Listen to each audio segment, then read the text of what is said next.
Sirowooza nti kokasi mulimo gwayo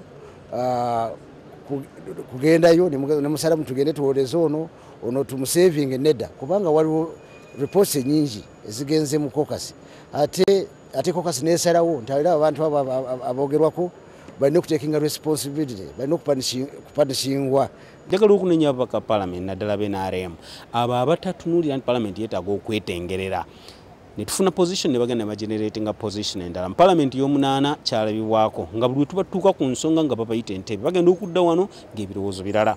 Naye omuntu okuyita mu kakiiko ogenda okulaba engeri ki gy'ogenda okuwolereza abalidde ensimbi y'omunnayuganda kimalamu nnyo amaanyi ate nga gwe wali badde asooka ku mwanjo okulwana.